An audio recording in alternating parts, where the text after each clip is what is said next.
Tugas modul 1.1.A.8 koneksi antar materi, kesimpulan dan refleksi modul 1.1. Assalamualaikum warahmatullahi wabarakatuh. Saya Vistarianda Sakti dari SMP Negeri 3 Warongasem, calon guru penggerak Angkatan 7, Kabupaten Batang. Dengan pendamping pengajar praktik Ibu Widya Stuti MPD dan fasilitator Dr. Anda Marina Dwi Marti Sunarsiwi. Filosofi Ki Hajar Dewantoro adalah tentang perubahan. 3 kerangka perubahan menurut Ki Hajar Dewantoro. 1. Kodrat keadaan. 2. Prinsip perubahan. Dan 3. Apa yang berubah? Kodrat keadaan.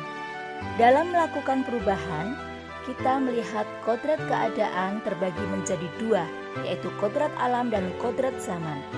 Kodrat alam adalah berupa lingkungan atau alam sekitar tempat tinggal yang membentuk sifat dari individu itu sendiri. Sedangkan kodrat zaman yaitu meskipun lingkungan sama, kita akan mengalami perubahan dari waktu ke waktu. Masing-masing zaman memiliki tantangannya sendiri. Yang selanjutnya adalah prinsip melakukan perubahan, meliputi 3 asas yang disebut asas trikon: kontinuitas, konvergensi, dan konsentris. Dalam melakukan perubahan, kita tetap harus berakar pada budaya dan sejarah, sehingga kontinuitas bisa terjaga dengan baik. Konvergensi maksudnya adalah perubahan yang dilakukan harus memperkuat nilai kemanusiaan. Sedangkan konsentris yaitu menghargai keberagaman yang ada, karena pendidik menghargai keunikan masing-masing karakter individu dalam proses memperbaiki diri untuk kualitas yang lebih baik. Apa yang berubah? Yang berubah adalah budi pekerti. Budi meliputi cipta, rasa, dan karsa. Cipta adalah pikiran, rasa adalah perasaan, karsa adalah kemauan. Sedangkan pekerti adalah raga atau tenaga. Perkembangan budi pekerti harus holistik atau seimbang. Sehingga untuk mencapai kebijaksanaan diharapkan melahirkan manusia yang bijaksana yang bisa membuat berbagai keputusan yang baik di masa yang akan datang.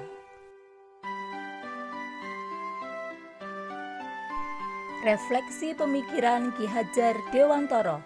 1. Apa yang saya percaya tentang murid dan pembelajaran di kelas sebelum saya belajar modul 1.1? 2. Perubahan pemikiran atau perilaku setelah mempelajari modul ini. Dan yang ketiga adalah apa yang bisa saya terapkan lebih baik agar kelas saya mencerminkan pemikiran Ki Hajar Dewantoro. Yang saya percayai dalam proses pembelajaran sebelum mengenal modul 1.1 yaitu murid bagaikan kertas kosong dan tugas guru adalah untuk menulisnya. Saya berpendapat juga guru sebagai sumber belajar satu-satunya di kelas. Murid harus mengikuti apa yang guru perintahkan.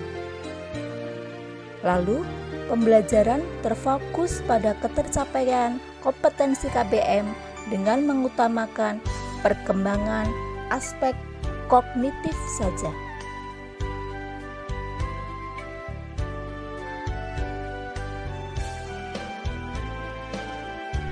Setelah mempelajari modul 1.1, saya merasakan banyak sekali perubahan.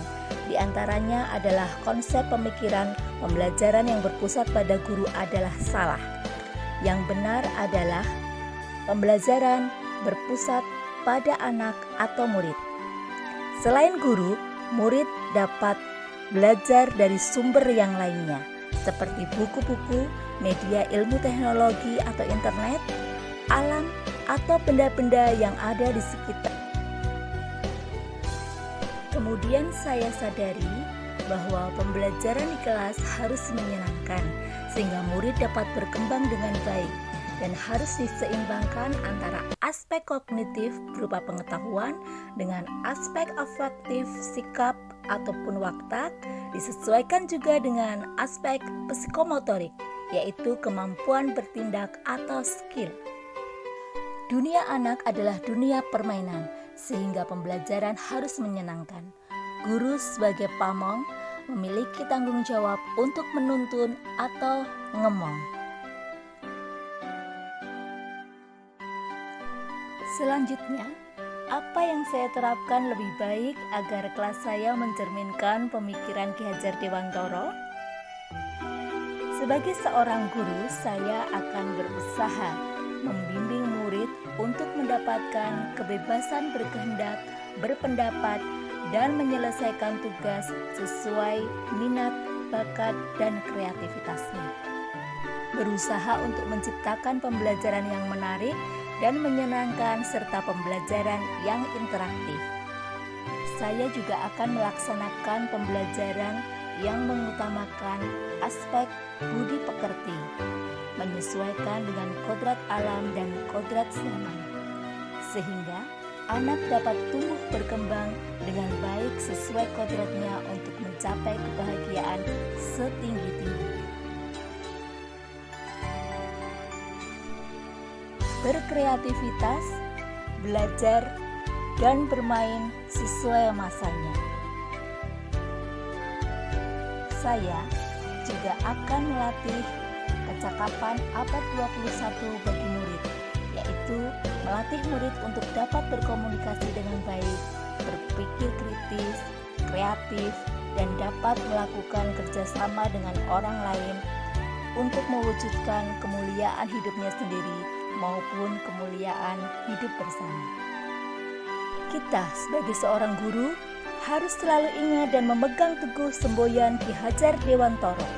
Ing ngarsa sung tulodo, di depan memberikan tauladan, ing madya mangun karsa, di tengah mendampingi, menuntun dan memberikan semangat, tut wuri handayani, di belakang memberi dorongan agar anak menjadi lebih baik dan lebih mulia. Salam hebat, salam guru penggerak. Saya Vista Rianda Sakti. Assalamualaikum warahmatullahi wabarakatuh.